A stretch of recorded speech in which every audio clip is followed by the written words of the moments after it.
Hello again, and welcome back to the Slow Flowers Podcast with Deborah Prinzing, episode 504. This is the weekly podcast about slow flowers and the people who grow and design with them. It's all about making a conscious choice, and I invite you to join the conversation and the creative community as we discuss the vital topics of saving our domestic flower farms and supporting a floral industry that relies on a safe, seasonal, and local supply of flowers and foliage. This podcast is brought to you by slowflowers.com, the free online directory to more than 880 florists, shops, and studios who design with local, seasonal, and sustainable flowers, and to the farms that grow those blooms. It's the conscious choice for buying and sending flowers. And thank you to our lead sponsor for 2021, Farm Girl Flowers.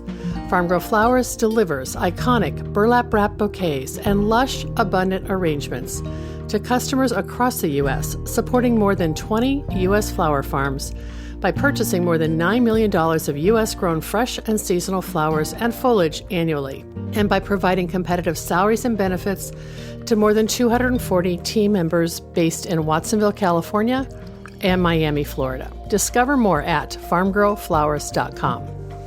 For each podcast episode this year, we also thank three of our major sponsors. Our first thanks goes to Rooted Farmers. Rooted Farmers works exclusively with local growers to put the highest quality, specialty cut flowers in floral customers' hands. When you partner with Rooted Farmers, you are investing in your community, and you can expect a commitment to excellence in return. Learn more at rootedfarmers.com.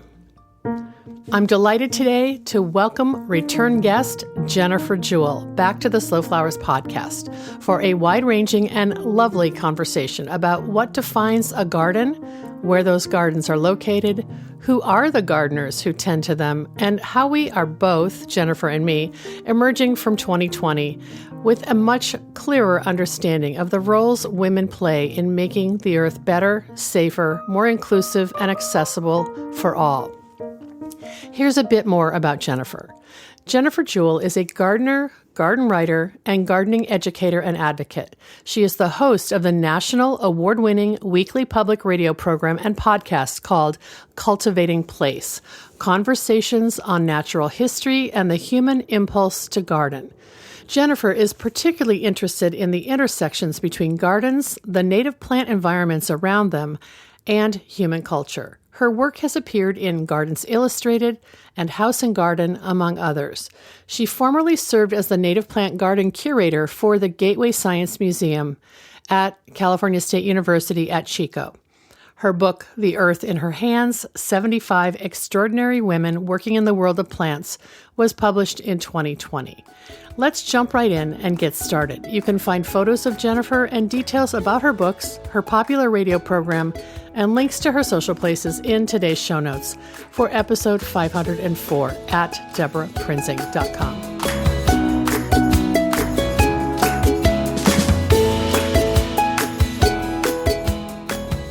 Welcome back to the Slow Flowers podcast with Deborah Prinzing, and we're starting to profile and feature and showcase all of the cool people who are going to be at the Slow Flowers Summit, which is happening at the end of June 28th through 30th at Filoli in Woodside, California. And today our capstone speaker, Jennifer Jewell, is joining me. Hi, Jennifer. Hi, Deborah. Thanks for joining me. This is really fun. This is so fun, and I'm so excited about the summit. Just having you actually say the words, it's going to happen, and we will see you there is so, like, my whole body goes happy. Yeah, because like me, you have been stuck indoors on a computer screen for the last 12 months, right? Yes. Well, Jennifer Jewell has a lot of cool things going on in her life as a storyteller. She is the host of Public Radio's award-winning program and podcast, Cultivating Place, which many of you are probably already subscribers to. And if not, we're going to make sure you have the link so you can listen to those amazing installations of Jennifer's curiosity and about plants and people and that intersection. She also wrote a book that came out last year which Slow Flowers and myself are included in. I don't know if that's grammatically correct, which I'm in. And it got me thinking, like, wow, there's such an overlap with gardens and flowers. So Jennifer, as the author of The Earth in Her Hands, 75 Extraordinary Women Working in the World of Plants, I knew I wanted to have you speak at the Slow Flowers Summit. And you're going to be our capstone speaker. And you're going to talk about Earth in Her Hands and the power of women working in the world of plants. So let's have a preview of that. And then we've got a bonus to share with everybody at the end of this conversation. Well, thank you for that. That's a great big opening right there. And I like nothing more than to be told a big opening. Sorry, I went on and on. No, not at all. Like, this is why we care about these things, Deborah. When I was first approached to write The Earth in Her Hands, 75 Extraordinary Women Working in the World of Plants, which is a mouthful, I really had to think about the parameters of what I was going to include and who was going to be in it. And, 75 is extraordinarily small a number when you are looking at how many women are in our plant-driven world right now, making a difference and not just doing great work like designing great gardens or writing great books or hosting fabulous podcasts like yours, but actually shifting our culture and our values and our outcomes as a society. There were a lot more than 75. And so I just had to kind of do my best. And the way I started to narrow down who I would invite to be in it was I came up with this list of the fields that I consider important to horticulture and to the plant world that we even consider, to be part of it. So when I say that, there are things as tangential as garden photographers or garden writers. There are public policy makers. And then there was the floral world. And one of the funny things to me, there's like irony and also some kind of divine satisfaction. Kismet kind of thing, yeah. Yes, in that floral, the whole floral world, whether that's growing the flowers or selling the flowers or designing the flowers or photographing the flowers, whatever it is, has so long been the purview of women. There is this fantastic quote by Eleanor Perrine in her compilation of essays entitled Green Thoughts. And the essay is called Women's Place. And she's talking about the gardening world in general. And she basically puts forward this theory of hers that sometime around the turn of the 19th century, the men kind of all got together and said, and maybe it was even the turn of the century before that, and said, we're going to keep women out of the universities. We're going to keep them out of the academic societies, but let's give them the flower garden. Keep them busy and contained there. It's pretty. They'll do fine. And so that the floral world had, ostensibly become this gilded cage in which women were both entrapped, but allowed to display their creativity. And what I loved in working with the floral women in the book was illustrating to readers and to myself as I researched them, how women working in the world of flowers right now have really shifted economic outcomes with the horticultural world. They have shifted cultural understanding of our world. They have shifted environmental impact of our horticultural world. And they are just powerful leaders from this space that was once considered a gilded cage. And to me, that was really just mind-blowing. And you are one of those voices. Some of the other directly floral people would include Kristen Giel of Cultivated out of British Columbia, Erin Benzakein of Floret, and Ariella Shazar in the Northeast. And there, almost all of the women in the book have some sort of floral affinity, if not actual working, path. So it was just a really interesting line of inquiry for me in The Earth in Her Hands. think it's really interesting too that when you give that framework of the fact that women were going to be kind of set aside and allowed to play with, in the garden, Yeah. that of course, working with what they had available to them, those pioneering women became entrepreneurs and they became Mm, agents of their own. yeah.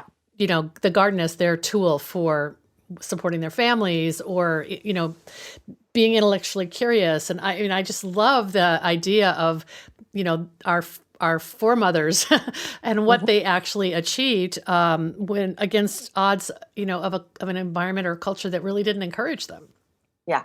And this is true, I think, across cultures, across time and space. So, you see overtones of this kind of work in Leah Penniman and her social justice work out of Soulfire Farm. You see it in the herbalist Tiffany Freeman up in Canada, who is working with the medicinal and healing qualities of plants and flowers. And but the flowers are very much a part of it. And she's of Native American descent. And then I think of the seed keepers, Rowan White and Ira Wallace, and their incredible reverence for the seeds of these plants that we love to grow, including the flowers, just for the pure beauty, as well as the traditional legacy and ancestral narrative held in those. Mm. I mean, it's pretty incredible when you start digging into it at those levels, I think.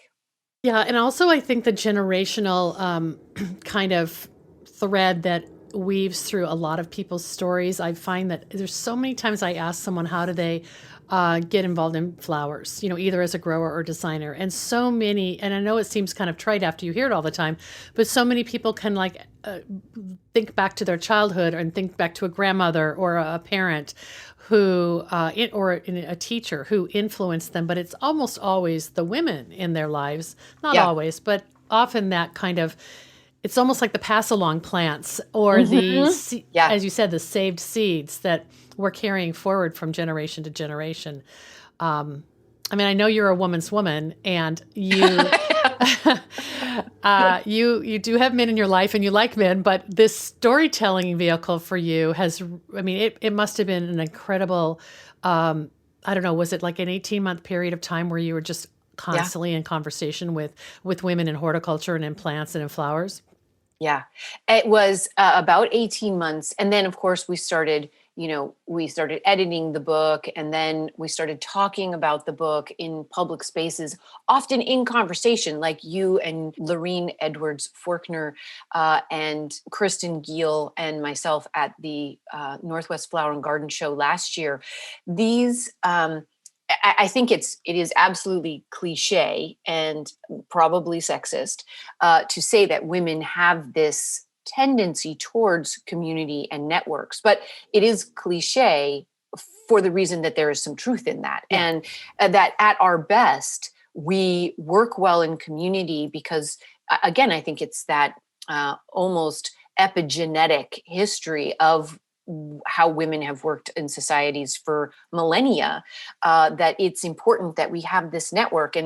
And so to actually be living in that network for that period of time was really affirming. It was affirming about the power of even one gardener, man, woman, child, whatever, Sure. background or gender you might be. But it was also very affirming about the capacity for women to raise each other up and support each other, because I think there is, you know I will acknowledge there is that other cliche of women fighting against each other because they are all trying to get a seat at some, whatever table.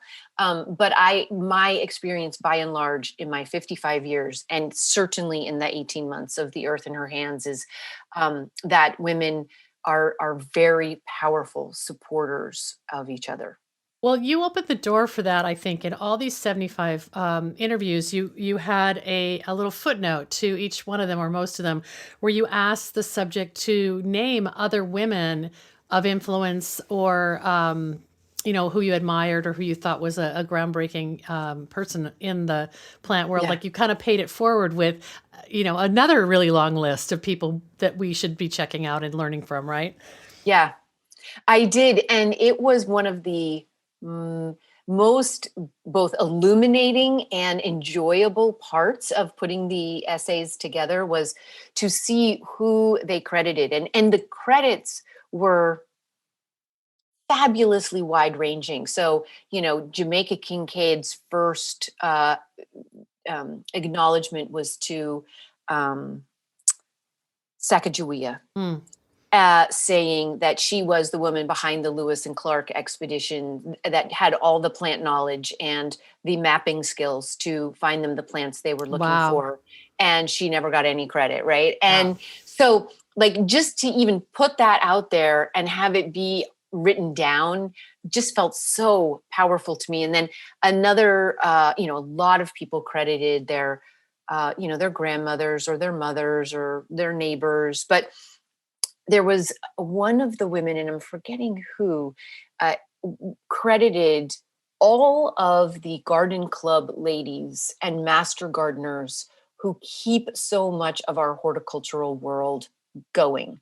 And it's all volunteer and it's all word of mouth and it's all connecting one person to the other. And, and I think there's, again, these kind of societal dismissals of like, the garden club ladies. And absolutely. Wow. That's such a trite thing, but you hear it all the time. You hear it all the time. And it's sort of like, it's a little akin to that phrase, oh, just a gardener. And, but the incredible work that the, American Garden Club and the Garden Clubs of America, or however, there are two different ones, but that is a phenomenal pyramid scheme of progress and community. Yeah. And, it is a pyramid scheme in that the city fathers anywhere in the country were happy to let this incredible army of female volunteers beautify and improve and create, a sense of community for free. And, I know that sounds like I'm angry or something, but I just think standing back and observing it, for any of us who have served on a PTA, we know that it's not just women who get sucked into this, but, in general, this country survives on the backs of volunteers for many cultural institutions and organizations. Yeah. That's so funny because you use that word beautify. And I remember reading just recently, actually, something about Lady Bird Johnson and her founding of the Wildflower Center in Austin.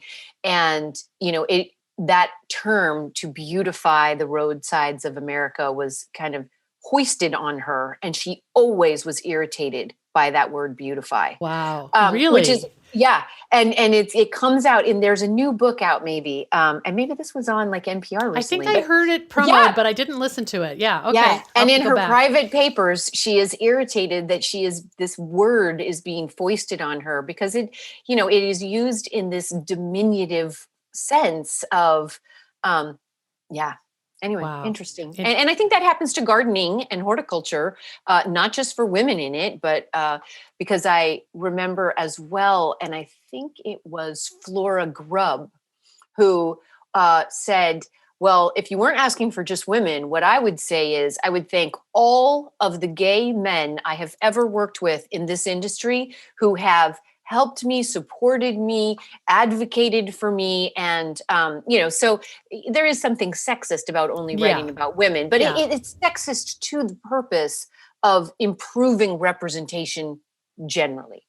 Right. And, that's a thread that seems to weave through everything you're doing, Jennifer. And I just have to acknowledge how much it influences me that you, as a radio host and a podcaster for Cultivating Place, you have taken this platform and gone global. And, you started at your hometown radio station in Chico, California, which is, I think, kind of a tiny public radio station, right?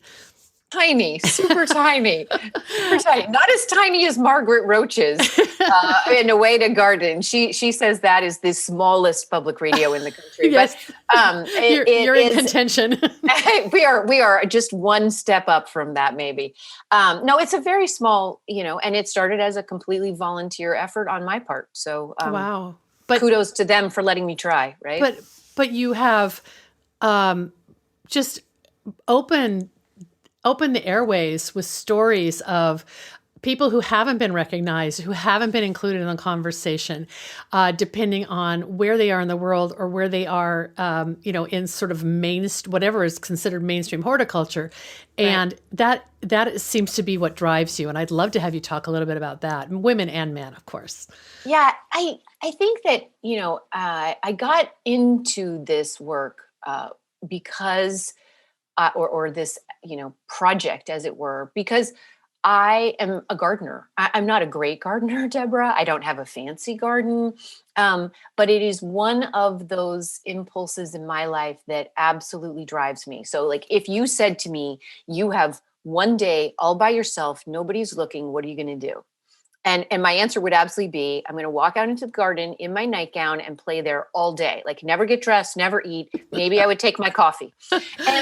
But because that is what I want. If I was just naturally left to my own devices, I would just go out and play with the plants. And I know many gardeners are like that. And as I started to write about gardening, I was just really mystified and disappointed and frustrated by how chained we were to the two-dimensional visual image that was simultaneously entrapping what we thought of as gardens, but also being dictated to by marketing forces that were trying to sell something. So there was this strange prescribing of what we considered gardens to be and what they were supposed to look like. And at the same time, commodification of it. And that just wasn't my lived experience. And I know it's not your lived experience. And it's not anyone that I know that I love as a gardener. It's not their experience either, So it's like performative gardening or something. Yes, yeah. Exactly. It's, and so I really wanted to share stories that like got beyond what our gardens look like and talked a lot more about what they mean to us, and got beyond, just that superficial, beautiful, quote, beautiful level, and into the why. Why do we do this? Because it's not just for Instagram. We do it because, like I say, if given all other, judgment was removed, that's what we would be doing. And that's great. Yeah. And I think it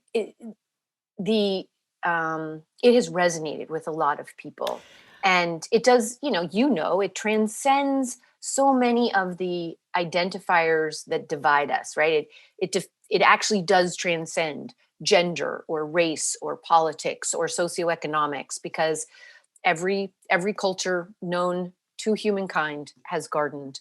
And not just for subsistence. Like, even when people are growing food at a subsistence level, they are still growing those little flowers in that old coffee can on, the front stoop or the windowsill. And so it's there. Yeah, you're tapping into this universality that allows everyone to find a point of entry. And I think the other kind of thread is that we are sensory beings. And so we respond to, even if we are growing for subsistence, we respond to what we see and taste and touch and smell, as well as eat. So I guess taste and eat are the same thing. But no, I get excited about that. And I keep it up. Please keep it up. I'm so encouraged to hear that your audience gives you that feedback, that they are excited to meet somebody new that maybe hasn't been on the cover of, a famous magazine, right. Or at the top level of some public garden, but is more of the unsung heroes of horticulture. Yeah. I think they were some of the not most interesting, but there were really interesting threads in some of the women in The Earth in Her Hands, women you may never have heard of, or, and may have actually already kind of cycled out of the field of work. And Ava Bynum, who was the founder of a school garden program called Hudson Valley Seeds, which is not the same as the seed company of a very similar name, but this school garden program. She was 26 when she started the school garden program, and really just brought a completely different lens to it. And I think now she has moved on into something else, but she planted the seed, metaphorically, that changed how we were thinking about school garden programs in a just powerful way. And I think stories like that are, I mean, she's not going to be Constance Spry, but she did something that shifted our understanding of what gardening is and can be. Well, and kind of back to your original kind of filter for how you chose who to profile, you could answer that question about her. And so this book, The Earth in Her Hands, came out right when COVID started, and there goes your year of 2020. So meanwhile, you're supposed to be on the lecture circuit promoting this. What have you been doing to connect with people? And I'm so glad that people who come to the Slow Flower Summit can actually see a live in-person Jennifer Jewell when she's talking about this. It was such a crazy time, wasn't it? I mean, you remember, we were together practically. Yeah. The book published March 3rd. So it was like just before International Women's Day for Women's History Month. And you and I were together in Seattle late February. I flew home from Seattle, had a big book launch in California on March 1st, then flew to the Northeast. And I did a big event at Harvard. I did a big event for the Ecological Landscape Association or Alliance, I think it is, at Amherst. Went and did an event at Harvard. It was the last in-person event they had, and we made it just under the wire because they closed the school down for anything over 50 attendees, and they had only allowed us to have 50 anyway. Like that was the seating for the space we were in, so we were safe. The following Saturday, I was supposed to be at the New York Botanic Garden speaking with Jamaica Kincaid, and we're driving and we're hearing reports of California shutting down, and Jamaica Kincaid was flying in from Antigua, and it was crazy. But I didn't do the Jamaica Kincaid event in person, but she and I got to the garden and we recorded it and it went out. And that was the last thing they did for a good long time. Yeah. But the amazing thing, and I think this is one of the great lessons of the garden is, adaptability and flexibility. And if you can't grow this way, you're going to grow this way. And so I did a lot of Zoom this year, and I got to play in my garden a lot this year, Deborah, and that was nice. Yeah. Yeah. The garden was the gift of the last year, for sure, for me as well. Yeah. Meanwhile, Jennifer, you were also, for part of that, I guess, maybe I'm wrong, but had you already finished your newest book? Okay, we're going to talk about the brand new book, Under Western Skies, Visionary Gardens from the Rocky Mountains to the Pacific Coast, which will be published in May of 2021, right? Yes. So it publishes May 11th of this year. And in fact, I was supposed to have turned in the final pieces of that manuscript before I went on the road for The Earth in Her Hands. I think it was due January 1st, but I couldn't get it in. I was late. And so I was writing the last profiles as I was headed to speak at Harvard and at the Arnold Arboretum. And I did get it in. And then I spent, this was actually a great gift from the universe for me. I arrived back in California when we were shut down and was asked to do the captions for this book. And this is only my second book. So the captions for the first book were relatively simple, Deborah.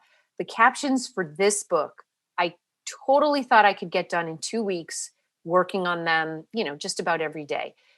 The captions in the second book, because they are so plant intensive, took me 4 weeks of nonstop plant Oh my research. God, that makes my I head was, hurt. it made my head hurt. But I am so glad for it now because, and I wouldn't have had that time if I was on the road speaking. Right, So I right. don't know what I would have done, but it's a great, one of the things I love about this book and why I agreed to do it jammed in between, turning in the earth in her hands and then the publication of the earth in her hands is that this one is all about place and about gardeners who are trying to garden with a strong sense of their place. And that doesn't mean all native plants. It doesn't mean, only plants from 500 yards of where they live. It's more a sense of like spirit and climate and hydrology but so for me, the first book being about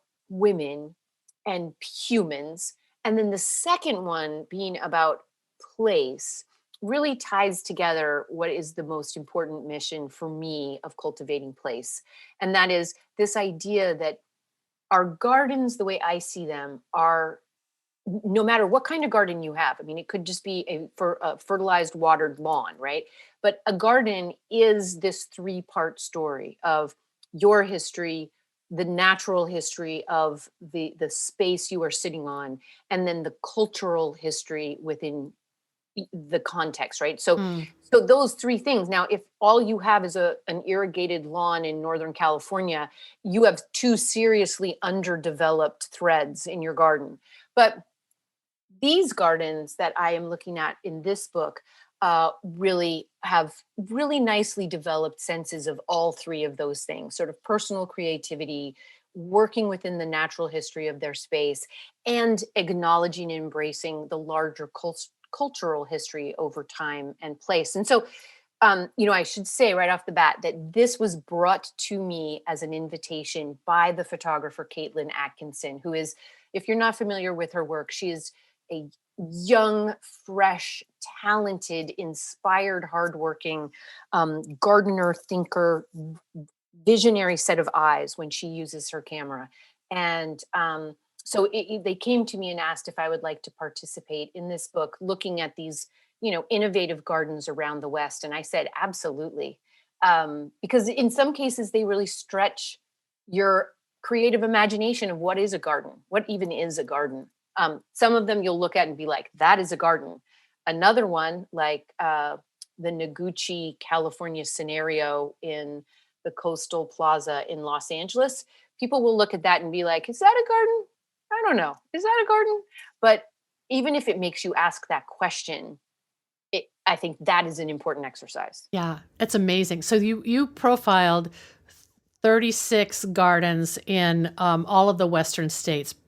Is that Yeah. correct? Okay. Yeah. So there's I think someone says 36, but I think in fact there are more like 38 because a couple of them are put together. They're two-part chapters. Yeah. Yeah, you're right. Like And so Boise with like Boise, yeah. yeah, with Marianne Newcomer and then the Idaho Botanical Garden and the same in Salt Lake. So there are 5 regions we try to cover: the Southwest, the Northern, Southern California, Northern California, Pacific Northwest, and then Intermountain West. And, trying to uh, address what is often, I think you and I both understand this, is often an underrepresentation of geography in our garden world. Like, can you name 3 gardens in Utah? Probably not. And yet we Right. should, because so much good is happening in places like Wyoming, Utah, wherever. It's not all happening on the coasts. That's just where a lot of the media happens to Right. be. As I say, that's where the magazines go. Right. It's so true. It's like there is, you've been able to work with Caitlin to profile gardens. First of all, the photography is so incredible. Her ability to use light just made my eyes watered. Look Yeah. in awe, really. I was just so touched by them. But your ability to find the story about the place, and you even got down to the granular, like, what is the native land that this is on, and what is the like geological profile of this land? How was it formed? That incredible amount of research must have sent you back to grad school. I mean, this is incredible what you had to, really, how did you wrap your arms around that to define place, first of all? Well, yeah, just tell me how you did that. Well, first of all, I will say that Timber contracted with me to submit 30,000 words. And after a solid year, I submitted 90,000 words. So that's part of how I did it, Deborah. I wish they could have paid you by the word, because you would have triple the revenue. Wow. There you go. Oh my gosh. They whittled it down to 60,000. And, I will admit that even now I look at it and I think that was a big ambition, and I will have fallen short. No two ways about it. I'm sure that I will have gotten some of the land acknowledgements wrong. Some of the geology might not be exactly up to speed, but to even ask our garden world, who I think we are often spoken to or written to as though we are somehow not that bright. I really wanted to acknowledge that most gardeners I know are really smart and they really care about these things, and they want to read about gardening as though it's as important as, astrophysics or absolutely world geography, because they are that's how important it is. And so that was really fun work. And to think about a garden like your garden where you are, or my garden where I am, and remember that it's part of some tectonic plate that's formed over millions of years, like that's a good perspective. It is. It's humbling, and it makes you feel so, just like so insignificant against nature in an awe-inspiring way, of course. Yeah. Okay, we're not in charge here. And even if we want to cultivate and,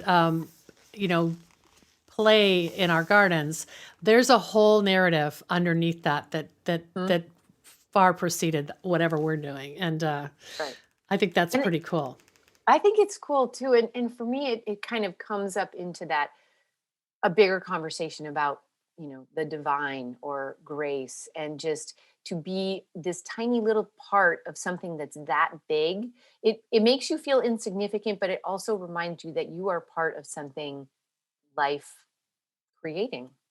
That's a better way of putting it. I didn't mean to say we were insignificant in that. No, it's in a good way, in a perspective building way. Right. I didn't take it as a negative. No. We always need humans for scale, as they say in landscape design. Oh my gosh. Well, I'm so excited that you'll add a little bit about maybe the women gardeners in Under Western Skies for your presentation at the Slow Flowers Summit. But what I'm really excited about is that it's going to be 2 days of community. And yes, it'll be great to hear your presentation, but it'll be great for people to just have a chance to talk with you in the more casual components of the itinerary, so that we'll all be appropriately distanced and masked, but we are going to actually have human connection and learn from each other. So I'm thrilled with that. I am too. I'm so excited, and just all that you do to bring community together and support and move this field forward, Deborah, it is inspiring to me. Oh, thank you so much. Well, before we go, I just want to talk about Cultivating Place. What's going on with the show? And, what are you sort of planning for this year?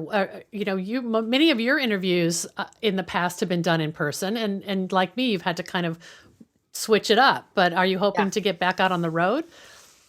I will probably, I actually do very few interviews in person. I almost record all of them. And because you're in a studio, right? I mean, that's kind of important.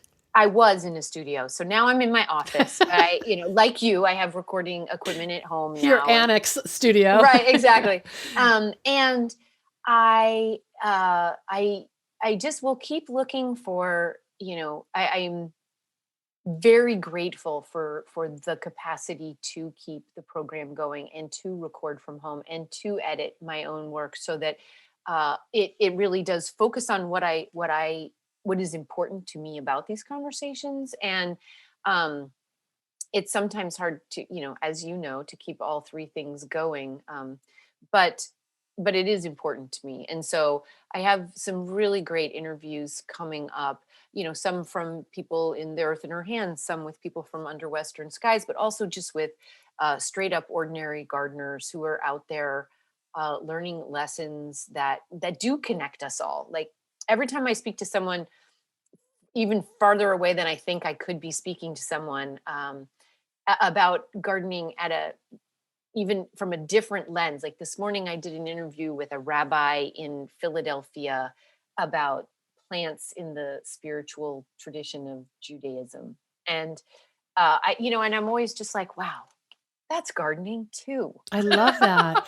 Well, and it goes back to your comment that, every culture, every people have some relationship with plants. We just don't always notice it. Yeah. Yeah. Wow, that's great.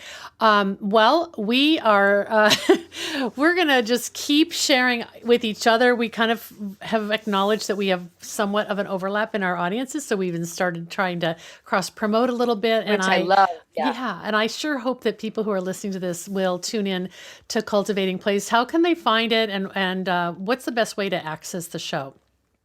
Well, it depends. If you are a podcast listener, go to wherever you subscribe to your podcast. So it could be SoundCloud, Stitcher, Google Play, iTunes. All those platforms. All those platforms. And if you just want to listen to it one-off, go to cultivatingplace.com, hit the podcast tab, and you can listen to each week's program right at the top. And you can read more about the people that I'm speaking with in that arena. And you have signed copies of your books I do. On the site. I do. But we will have them at the Slow Flowers Summit, yes, by the way. We will. And I think we'll have a discount for attendees. Oh, that will be awesome. And I just have to, before we close, just because two of my very favorite women in the world are featured in Under Western Skies, I have to give a shout out to Marianne Newcomer of Boise, who is, I think she's been on your podcast, hasn't she? Oh, yes. Yep. AKA Dirt Diva. So that's her. We love her, and her garden's amazing. And I loved the way you portrayed it in that interview, as well as Marianne's design work that she did with the Idaho Botanical Garden in Boise. And then how wonderful to feature the Palouse Garden of Suzanne, or who I like to call Susie St. Pierre, and Scotty Thompson in Pullman in the Palouse. Oh my gosh. Right? Yeah. And that was one of those places, Deborah, where you start reading about the natural history of the Palouse and those landforms, and you're just blown away by just this planet that we live on and get to garden with. Yeah, and just how the all the ways that plants come together. Like there's the cultivated garden, there's the agriculture of the the wheat fields or whatever, and then there's the natural landscape, and how harmonious in this one garden they've come together, and you captured that so beautifully. I've been to a few of the other gardens, but those are the ones that I turned to and read first, to be perfectly honest. Good. They'll be happy to hear that. Oh my gosh. Well, we are going to run this right before Mother's Day, because how great it is to remind people that books and experiences are really the thing to give right now, and flowers, of course. And wouldn't it be fun to find some people in your family, maybe mothers, maybe not, who would love to have copies of Under Western Skies and The Earth in Her Hands by my wonderful friend Jennifer Jewell. This has been really fun. Thank you so much. So nice talking with you, and I can't wait to see you in person. You bet. Okay, we'll talk soon. Thanks, Jennifer.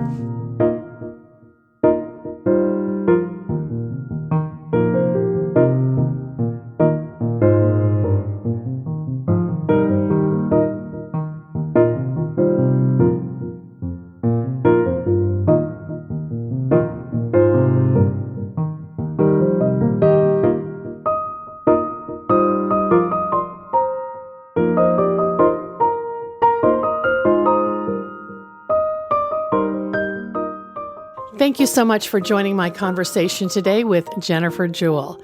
Please check out the show notes for today's episode 504 at DeborahPrinzing.com to see a preview of Jennifer's newest book, produced with photographer Caitlin Atkinson, called Under Western Skies, Visionary Gardens from the Rocky Mountains to the Pacific Coast, available from Timber Press next week. You can subscribe to Cultivating Place by following the link also in today's show notes, or find the program wherever you listen to podcasts. And there is still time to register for the Slow Flowers Summit to join me, Jennifer Jewell, and a fabulous lineup of designers, floral artists, sustainable growers, writers, thinkers, and doers, and kindred spirits like you in the progressive floral community. The summit takes place June 28th through 30th in the San Francisco Bay Area, and we will have an all open-air conference with COVID-compliant precautions in place. You can learn more at slowflowerssummit.com or by following the links in today's show notes as well. Our next sponsored thank you goes to the Association of Specialty Cut Flower Growers. Formed in 1988, ASCFG was created to educate, unite, and support commercial cut flower growers. Its mission is to help growers produce high-quality floral material and to foster and promote the local availability of that product. Learn more at ascfg.org. The May Slow Flowers newsletter just dropped this week, and if you haven't found it in your inbox, you can find the link in today's show notes as well. Two highlights include a link to our full report on the cut flower questions that Slow Flowers underwrote as part of the 2021 National Gardening Survey. As you may recall, we featured this study recently in episode 502. And you can find a preview and more details about our May Slow Flowers member virtual meetup.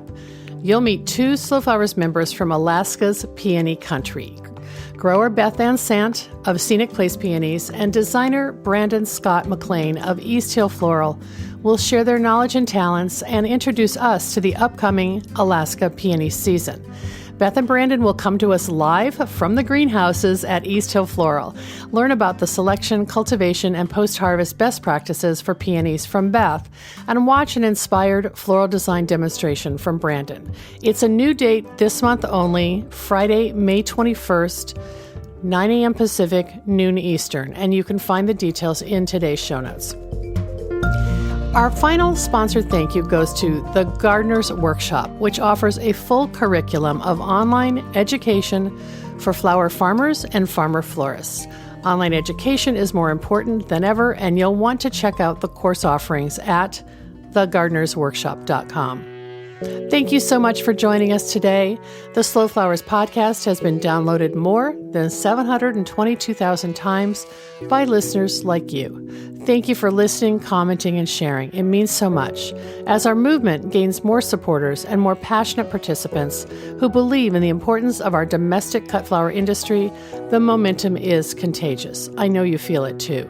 I value your support and invite you to show your thanks to support Slow Flowers' ongoing advocacy, education, and outreach activities. You can find the donate button in the column to the right at DeborahPrinzing.com. I'm Deborah Prinzing, host and producer of the Slow Flowers podcast. Next week, you're invited to join me in putting more slow flowers on the table, one vase at a time. And if you like what you hear, please consider logging onto iTunes and posting a listener review. The content and opinions expressed here are either mine alone or those of my guests alone, independent of any podcast sponsor or other person, company, or organization. The Slow Flowers podcast is engineered and edited by Andrew Brenlin. Learn more about his work at soundbodymovement.com.